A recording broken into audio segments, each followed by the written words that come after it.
오늘 선줄로 생각하는 자는 이러한 제목을 가지고 같이 은혜를 나누도록 하겠습니다. 요즘에 이제 새벽 예배 시간에 사사기의 말씀을 함께 나누고 있습니다. 사사기라고 하면은 이스라엘의 왕이 세워지기 전에 이제 사사들이 활동하던 그 시대의 350년 동안의 역사를 사사기라고 그렇게 합니다. 근데 사사기를 보면은 어떻게 보면 죄의 어떤 악순환이 계속 반복이 되는데 그 악순환이 되는 죄의 패턴이 동일한 패턴이 반복이 됩니다. 그 패턴은 죄를 짓고 악을 행하는, 이스라엘 백성들이 이제 가나안 땅에 들어가서 죄를 짓고 악을 행하는데 그 죄를 짓고 악을 행할 때 대표적인 죄와 악이 우상 숭배입니다. 죄를 짓고 우상을 숭배하면 그 다음에 하나님께서 그들을 어떻게 하실까요? 징계하십니다. 주로 주변에 있는 미디안이라든지 아말렉이라든지 이런 주변에 있는 국가들이 이스라엘을 공격해서 그들을 죽게 하고 그들을 억압하게 하고 착취하게 하고 이런 방식으로 하나님께서 그들을 이제 징계하십니다. 그럼 이스라엘 백성들이 그러한 징계를 당하면서 고통을 당할 때 하나님을 기억해요. 그래서 하나님께 도와달라고 하나님을 찾습니다. 부르짖어 찾아요. 그러면 하나님께서 또 이스라엘 백성들이 또 불쌍하니까 하나님께서 그들을 이제 구원해 주시는데 그 구원해 주실 때 쓰셨던 사람들이 사사예요. 사사를 하나님께서 부르시고 세워서 그들로 하여금 외적을 물리치게 하셔서 이스라엘의 평화를 가져오게 하는데 그러한 식으로 하나님께서 이스라엘 백성들에게 이제 구원을 주십니다. 그러면 이스라엘 백성들이 또 평안하고 태평하니까 또 그들이 어느 정도까지는 이렇게 하나님을 잘 섬기다가 어느 정도 시간이 지나면 또 잊어버려요. 하나님을 잊어버려요. 그래서 또 우상 숭배를 하는 거예요. 그런 일들이 계속 반복이 되는 것이 사사기입니다. 오늘 우리가 읽은 말씀의 주인공은 기드온이에요. 기드온도 이제 사사로 하나님께서 부르셔서 쓰시는데 그 당시에 이스라엘 백성들이 죄를 지어서 미디안에게 이제 어떻게 보면 미디안에게 지배를 당하고 공격을 당하는 그러한 상황 속에 있을 때 하나님께서 이 기드온을 이제 하나님께서 사사로 세워서 이제 그 미디안 사람들을 물리치는 그러한 장면이 이제 오늘 본문 앞에도 있고 이제 오늘 본문이 이제 이어지는 그런 말씀입니다. 이스라엘은 미디안에게 7년 동안이나 억압을 받았어요. 그때 하나님께서 사사를 부르시는데 그때 기드온이 이렇게 하나님 앞에 말씀을 합니다. 앞에 있는 성경 말씀 사사기 6장 15절에 보면은 그러나 기드온이 그에게 대답하되 오 주여 내가 무엇으로 이스라엘을 구원하리이까 보소서 나의 집은 므낫세 중에서 극히 약하고 나는 내 아버지 집에서 가장 작은 자니이다. 이 기드온은 굉장히 소심한 그리고 의심이 많은 사람이었어요. 모세도 하나님께서 부르실 때 모세도 부족해서 하나님의 부르심에 응하지 않고 이런저런 핑계를 대면서 그 출애굽의 지도자로서 부름받을 때 그것을 안 하려고 막 이렇게 하잖아요. 그런데 그 모세보다도 기드온은 훨씬 더 심해요. 굉장히 소심해요. 나같이 약한 것이 어떻게 그러한 일을 할 수 있겠습니까? 집안으로 볼 때나 내 개인으로 볼 때 나는 약하고 부족해서 저는 도저히 하나님께서 원하시는 일들을 할 수 없습니다. 이제 그렇게 굉장히 소극적인 태도를 보입니다. 그러면서 하나님께서 계속 부르니까 3번에 걸쳐서 표징을 구합니다. 하나님께 이러한 기적을 일으켜 주신다면 내가 순종하겠습니다. 모든 땅에 이슬이 내리는데 내 마당에 있는 그 양털에만 이슬이 내리지 않게 해주시면 제가 하나님을 믿겠습니다. 그랬더니 그렇게 됐잖아요. 또 그 다음에는 하나님 이번에는 요 양털에만 이슬이 내리게 해주시고 다른 땅에는 이슬이 내리지 않도록 반대로 해주세요. 근데 하나님께서 또 그렇게 해주셨어요.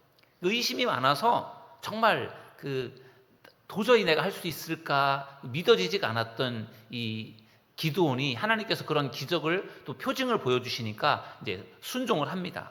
그리고 하나님께서 기드온에게 이제 하나님의 영을 부어 주셔서 기드온이 이제 그 일들을 감당하게 하시는데 기드온이 이제 하나님의 부르심을 받아서 이스라엘의 사사로서 이제 사역을 시작을 할 때 미디안의 사람들이요 13만 5천 명의 대군이 이스라엘을 이제 쳐들어온 거예요. 13만 5천 명.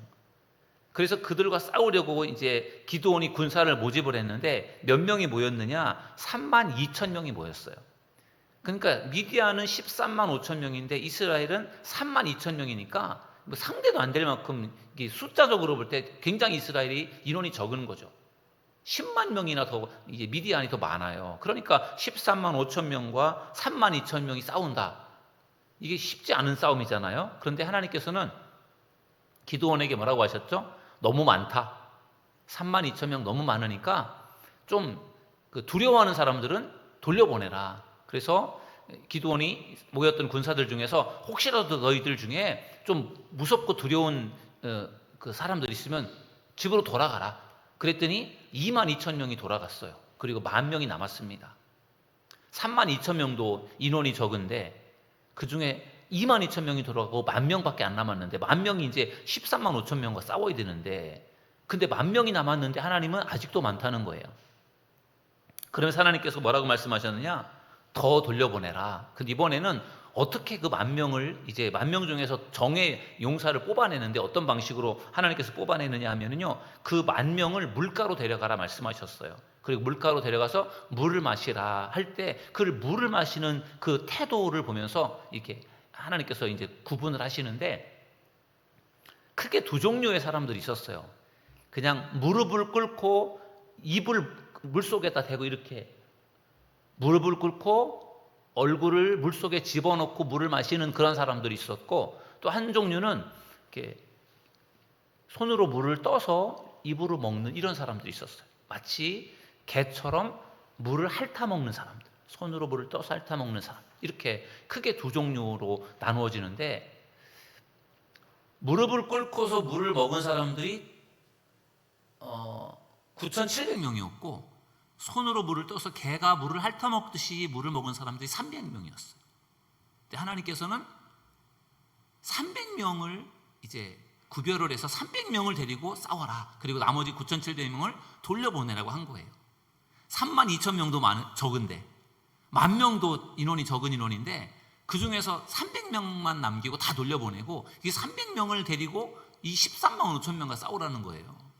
이게 어떻게 보면 정말 말이 안 되는 거죠. 근데 하나님께서 왜 그렇게 하신지 아십니까? 하나님께서 그렇게 하신 이유는 이스라엘이 잘 싸워서 이긴 것이 아니라는 것을 하나님께서 보여주시길 원했던 거예요. 하나님께서 기드온을 통해서 하나님께서 이 미디안을 물리치는 그것을 하나님께서 이루셔서 야 정말 이 승리는 하나님이 하신 것이다. 이거를 하나님 보여주시고 싶었던 거예요. 만약에 여러분 이스라엘 백성들이 3만 2천 명이 13만 5천 명의 미디안과 싸워서 만약에 승리를 거두었다고 생각을 해보세요. 그러면은 우리가 잘 싸워서 이겼다고 생각할 거 아니에요. 하나님이 드러나지 않고 우리가 잘 싸웠다 이렇게 생각할 수 있기 때문에 하나님은 그만큼의 숫자를 갖고는 이스라엘 백성들이 싸우지 않도록 하신 거예요. 줄여서 300명만 남긴 거예요. 300명하고 13만 5천 명이 싸운다는 건 이건 사실 상상할 수 없는 일이잖아요. 상대할 수가 없는 일이에요. 300명이 물을 먹을 때 그들이 손으로 물을 떠서 개가 핥듯이 먹었다라고 할 때 그들을 왜 하나님은 그 300명을 왜 그 정의 용사로 그들을 왜 선택하셨을까? 여러 가지의 많은 해석들이 있는데 아마도 좀 경계심이 있고 조심성이 있는 사람들을 뽑으신 것 같아요. 그러니까 두려운 사람들을 다 돌려보냈잖아요. 먼저 2만 2천 명 돌려보내고 그 1만 명을 가지고 나눌 때에도 대다수의 사람들은 무릎을 꿇고 그냥 머리를 물속에 담그고 막 먹었는데 손으로 물을 떠서 핥아 먹었다라고 하는 것은 마치 이렇게 두리번거리면서 경계하듯이 먹는, 그리고 개가 핥는 것처럼 먹었다라고 되어 있는데 지금 이 강가가 제가 주석서를 보니까 거기에 전에 악어들이 많이 살았대요. 악어들이 많이 살아서 거기에 개가 가서 물을 먹을 때 개가 어떻게 물을 먹었느냐, 이렇게 핥아먹고 악어가 있으니까 잘못하면 잡혀 먹잖아요. 그러니까 두리번거리면서 살짝 핥아먹고 또 악어가 없으면 눈치껏 박아서 핥아먹고 이렇게 했다라는 거예요. 그래서 그것이 이제 개가 핥는 것처럼 핥았다고 할 때 그게 굉장히 경계심, 조심성 있게 이렇게 물을 먹는 그러한 모습을 통해서 더 주의 깊고 어떻게 보면 주의 깊은 사람들, 조심성 있는 그러한 사람들을 정예 멤버로 300명을 뽑아냈다라는 거죠. 그러니까 10,000명의 사람들 중에서 그렇게 조심성 있게 물을 떠먹은 사람들이 300명밖에 없었어요. 그러니까 그 사람이 정예 멤버가 된 것이죠. 그렇게 해서 하나님께서는 기드온과 300용사를 통해서 이제 미디안과 싸움을 하게 하시는데 하나님께서 이제 작전 명령을 주십니다. 그 작전 명령도 참 희한한 작전 명령이에요. 밤중에 기습 공격을 하는 것인데 뭐 칼과 창을 가지고 가서 그들을 싸우는 게 아니에요. 하나님께서 주신 작전은 나팔을 불고 횃불을 들고 항아리를 깨뜨리는 이러한 방식이에요. 무슨 뭐 애들 장난하는 것도 아니고 항아리 깨뜨리고 불꽃 들고 나팔을 불고 뭐 전쟁을 하는 이런 모습이 아니잖아요. 근데 하나님께서 그렇게 하라고 했을 때 기드온이 그 말씀대로 순종을 했어요. 그랬더니 무슨 일이 벌어졌느냐, 이 밤에 그 들판에서 야영을 하던 그 미디안의 족속들이 갑작스럽게 뭐 우당탕탕 뭐 항아리가 깨지는 소리가 나고 이런 소리가 날 때 그들이 그걸 통해서 일종의 환각 같은 현상을 느끼게 된 것 같아요. 이스라엘 백성들이 어마어마한 많은 사람들이 밤중에 우리를 기습적으로 공격하는 줄로 생각해서 그들이 자다가 일어나가지고 막 서로 치고받고 하면서 어떻게 보면 서로 간에 치고받고 해서 다 죽은 거예요. 그래서 그들이 그때 12만 명이 죽습니다. 13만 5천 명 중에 12만 명이 그때 다 죽는 거예요. 뭐 이스라엘 백성들이 가서 칼로 찔러서 죽은 게 아니에요. 자기들끼리 치고받고 그렇게 해서 죽은 거죠. 그러니까 결국은 하나님이 하신 줄로 믿습니다. 그러니까 하나님께서 기드온을 통해서 미디안을 물리치실 때 하나님이 정말 하나님의 방법으로 하나님께서 그들을 물리쳐 주셨던 것이죠. 그걸 통해서 이제 기드온은 정말 하나님이 하셨구나, 이거는 정말 내가 한 게 아니고 하나님이 하셨다라고 하는 것을 분명히 알게 되었어요. 나중에 이제 기드온의 300용사는 12만 명은 거기서 죽었고요. 그 다음에 나머지 15,000명이 도망을 쳤는데 그 도망하는 사람들 중에 2명의 왕, 미디안의 왕이 거기에 포함되어 있었어요. 그들을 끝까지 쫓아가서 다 죽이고요. 2명의 왕, 세바와 살문나라고 하는 2 왕까지 잡아서 체포해서 다 쳐 죽였습니다. 그래서 완전히 미디안의 13만 5천 명이 완전 전멸을 당하게 된 것입니다. 그러면서 이제 오늘 본문에 보면은 이스라엘의 40년 동안, 기드온이 이스라엘의 사소로 있는 40년 동안 이스라엘 땅에 평화가 있었더라, 이렇게 전형적인 이제 그 사사계 패턴으로 돌아갑니다. 그런데 7장이 끝나고 8장으로 들어오면서요, 이제 기드온의 타락에 대한 말씀이 나와요. 하나님께서 기드온을 놀랍게 그 미디안을 물리치는 일에 정말 기드온과 300용사 영화로 나올 정도로 참 기가 막힌 드라마틱한 그러한 싸움 전쟁이잖아요.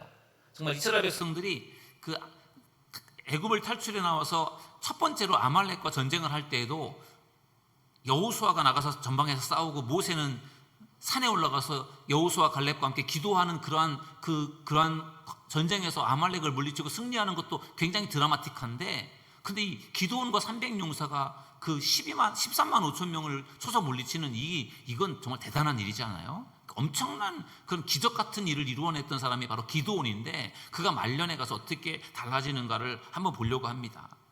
말년에 가서 어려움을 겪습니다. 그래서 사도 바울이 강조했던 선줄로 생각하는 자는 어떻게 하라고 했죠? 선줄로 생각하는 자는 넘어질까 조심하라. 사도 바울의 그 경고의 말씀이거든요. 선줄로 생각하는 자, 나는 이제 다 됐구나, 나는 이제 큰 일을 이루었으니까 내가 할 일 다 했다, 내가 이 정도다, 그렇게 뭔가 착각할 수 있는 그러한 성공을 이룬 사람들이 넘어질까 조심하라는 거예요. 나는 다 했구나, 나는 서 있는 든든한 사람이다, 그렇게 생각하는 사람은 위험한 사람이라는 거예요. 조심하라, 넘어질까 조심하라, 바울의 경고였죠.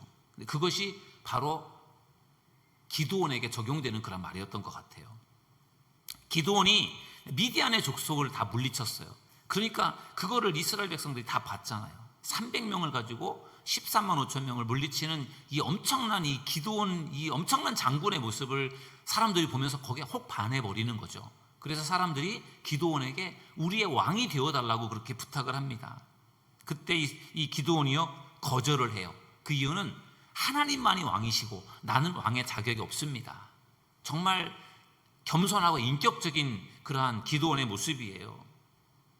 그런데 그 이후에 기드온이 달라집니다. 어떻게 달라지느냐? 미디안 전투에서 승리를 거둔 이후에 오늘 본문에서 나왔었는데요, 그 미디안 전투에서 탈취한 그 전리품들 중에서 이제 금을 이제 모으게 되죠. 금을. 그래서 백성들에게 너희들 전리품 중에서 너희들 금으로 너희들이 빼앗아온 것들 좀 다 가져와라. 그랬더니 뭐 금 기골이라든지 여러 가지 것들을 금을 갖다 바쳐서 그 금이 굉장히 많은 금이 모아지게 됩니다. 그래서 기드온은 그것을 가지고 무엇을 만들죠? 에봇을 만들었어요. 에봇. 금 에봇을 만듭니다. 에봇이라고 하는 것은 제사장의 옷이에요.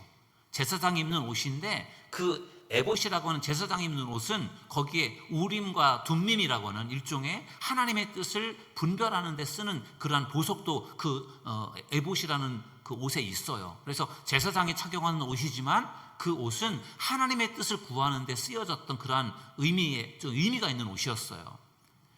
기드온이 금덩어리를 다 모아가지고 그것으로 에봇을 만들었어요. 그리고 그 에봇을 오브라라고 하는 곳에다 그것을 이제 모셔놓게 됩니다. 그러면서 사람들이 그 당시에 실로에 하나님의 그 집이 있었단 말이에요. 실로에 거기 법궤가 있었고 성막이 있었는데, 그래서 그들이 하나님의 뜻을 알고 싶으면은 실로에 가서 제사장을 통해서 하나님의 뜻을 그들이 거기에서 이제 분별을 받고 판단을 받았었는데, 이제는 그들이 그 실로까지 그 실로는 꽤 먼 곳인데 거기까지 가지 않고 오브라에 있는 그 금으로 만들어져 있는 에봇이 있는 곳으로 가서 거기에서 이제 하나님의 뜻을 그들이 분별받게 되는, 그러면서 결국은 기드온은 그 금으로 된 에봇을 만들었다라고 할 때, 에봇이라고 하는 것은 제사장의 옷이고 그 에봇이라고 하는 것은 하나님의 뜻을 분별해 주는 그러한 일종의 제사장의 옷이니까 그런 도구로 이제 그곳이 사용되었던 거예요. 그러니까 실로에 가서 제사장을 통해서 하나님의 뜻을 분별받아야 되는데, 이스라엘 백성들이 기드온이 만들어 놓은 그 에봇, 금 에봇 때문에 실로에 가지 않고 이제는 그 금 에봇이 있는 곳에 가서 거기서 기드온을 통해서 이제 분별을 받는 일들을 하게 된 것이죠. 그러면서 결국은 금 에봇이 우상이 돼버리는 것입니다. 여러분, 비슷한 일들이 있었잖아요. 이스라엘 백성들이 출애굽을 해서 이제 시내산에 왔을 때 모세가 시내산에 올라가서 거기 하나님 앞에 기도하면서 율법을 받잖아요. 십계명을 받고, 그럴 때 그 산 밑에서 무엇을 했죠? 이스라엘 백성들이 아론과 함께 금으로 금송아지를 만들잖아요. 금덩어리, 애굽에서 가지고 나왔던 금덩어리를 다 모아가지고 그것으로 금송아지를 만들어서 금송아지를 섬겼던 것이 이스라엘 백성들이 출애굽했을 때 있었던 첫 번째 우상 숭배였거든요. 근데 그들이 그것이 또 가나안 땅에 들어가서 기드온이 또 그 일을 하고 있는 거예요. 그러니까 참 우상숭배라는 것이 참 무서운 거예요. 눈에 보여지는 뭔가 우상을 만들어 놓고 그 우상을 섬기고 싶은 그러한 유혹이 굉장히 크다라는 것이죠.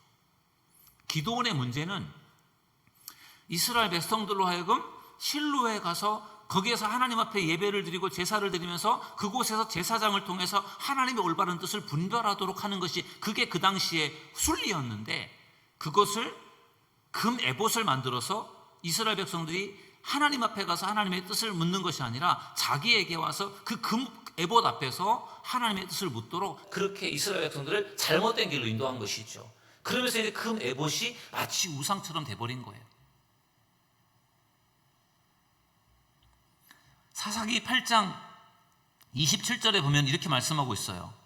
기드온이 그 금으로 에봇 하나를 만들어 자기의 성읍 오브라에 두었더니 온 이스라엘이 그것을 음란하게 의함으로 그것이 기드온과 그의 집에 올무가 되니라. 아멘. 마치 이스라엘 백성들이 그 에봇, 금 에봇 때문에 음란하게 의했다라고 할 때, 이 음란이라고 하는 것은 영적인 간음, 결국 우상 숭배하듯이 했다라는 것이고, 그것이 결국은 기드온의 집안의 올무처럼 되었다라고 말씀하고 있는 것이죠. 나중에 기드온은요, 많은 아내를 두어서 70명의 아들을 이제 얻게 됩니다. 그리고 그 아들 중에 한 아들이 아비멜렉이라고 하는 아들인데, 이 아들은 첩을 통해서 얻은 아들이에요. 그러니까 이 부인을 통해서 얻은 아들도 있겠지만 첩을 통해서도 얻은 아들도 있고, 그래서 아들이 70명이나 되었는데 그들 중에 한 아들인 그 첩을 통해서 나왔던 이 아비멜렉이 일종의 이제 어떻게 보면 일종의 그 욕심을 가지고, 자기가 왕이 되고 싶은 욕심을 가지고요, 자기 70명의 형제들을 다 죽였어요. 근데 막내가 살아남아서 나중에 이제 그가 이제 살아남아서 아비멜렉을 이제 죽이는 일을 하는데, 아무튼 기드온이 많은 아내를 통해서 얻은 70명의 아들들을 통해서 그의 자손들이 다 나중에 죽임을 당하고 형제 간의 살육을 자초하는 이런 일들을 볼 때 결국은 기드온이 말년에 가서 타락을 하고 그의 가정 가문이 몰락하는 그런 모습을 볼 수 있습니다. 그런 점에서 정말로 오늘 다시 한번 사도 바울이 말했던 선줄로 생각하는 자는 넘어질까 조심하라는 이 말씀에 우리는 귀를 기울여야 될 줄로 믿습니다. 이스라엘의 최고 왕이었던 다윗 왕도 말년에 가서 결국은 타락하잖아요. 정말 누구보다도 훌륭한 왕으로 꼽을 수 있는 다윗이 말년에 가서 밧세바와 간음을 행하면서요, 결국은 그것으로 인해서 그의 남편을 죽게 하고 온갖 죄를 저지르게 되는 그런 일들을 볼 때 다윗처럼 그렇게 훌륭한 왕도 결국은 깨어있지 않으면 죄를 지을 수밖에 없는 그런 모습들을 보면서 우리가 언제나 하나님 앞에서 겸손하게 깨어 기도하는 믿음의 성도들이 되어져야 할 줄로 믿습니다. 위대한 믿음의 인물들이잖아요. 기드온, 다윗, 위대한 훌륭한 위대한 믿음의 인물들인데 그들도요 정말 말년에 가면서 타락하는 그런 모습을 본다면 우리가 정말 끝까지 조심해야 될 줄로 믿습니다. 늘 우리가 잘 나갈 때일수록 조심해야 되고요. 내가 큰 일을 이루었고 내가 성공을 이루었다고 할 때 그때가 가장 위험할 때라고 하잖아요. 그때 우리가 조심하지 않고 겸손하지 않으면 누구든지 다 넘어질 수밖에 없고 누구든지 그 교만 때문에 타락할 수밖에 없는 것이 그게 성경이 우리에게 가르쳐주는 진리이고 역사가 우리에게 가르쳐주는 그러한 중요한 진실입니다. 훌륭한 믿음의 사람들도 넘어지는 걸 볼 수 있어요. 그것도 성공을 한 다음에. 우리가 오늘 기드온의 어떤 그 마지막 말년의 모습을 보면서요, 기드온처럼 하나님 앞에 귀하게 쓰임 받은 사람도 이렇게 마지막에 가서 우상 숭배에 빠지게 되고 무너져가는 그런 모습들을 보는 것을 보면은 우리가 정말 더 겸손해야 되겠고 더 조심해야 되겠다 그런 생각이 듭니다. 오늘 절대로 교만하지 않고 항상 겸손한 삶을 살고 모든 것이 하나님의 은혜임을 고백하면서 하나님을 의지하는 믿음의 성도들 되기를 주님의 이름으로 축원합니다. 그래야 우리가 넘어지지 않고 똑바로 갈 수 있어요. 여러분, 처음에 성공을 하는 것도 중요하지만요, 끝까지 그 믿음을 지켜나가는 게 훨씬 중요하잖아요. 처음에 형통하다가 나중에 가서 망하는 게 아니라 끝까지 그 믿음을 지켜나가는 게 중요하지 않습니까? 기드온, 엄청난 그러한 기적을 이루었던 하나님의 놀라운 은혜를 체험했던 기드온의 가문이 왜 몰락하게 됩니까? 기드온이 금으로 만든 에봇 때문에 그렇게 된 거예요. 기드온 때문에 사람들이 우상숭배에 빠지게 되었기 때문에 결국은 기드온이라고 하는 지도자가 이스라엘 백성들을 하나님을 믿도록 이끌어야 되는데 하나님을 믿도록 이끈 것이 아니라 우상숭배에 빠지게 만들었으니까, 그러니까 기드온의 그 말년이 어려울 수밖에 없게 된 것이죠. 오늘 기드온의 이야기를 통해서 정말 선줄로 생각하는 자는 넘어질까 조심하라, 이 말씀의 경고를 우리가 듣고 늘 우리가 겸손한 마음으로 하나님을 잘 섬겨서 끝까지 쓰임 받을 수 있는 믿음의 성도들 되시기를 주님의 이름으로 축원합니다.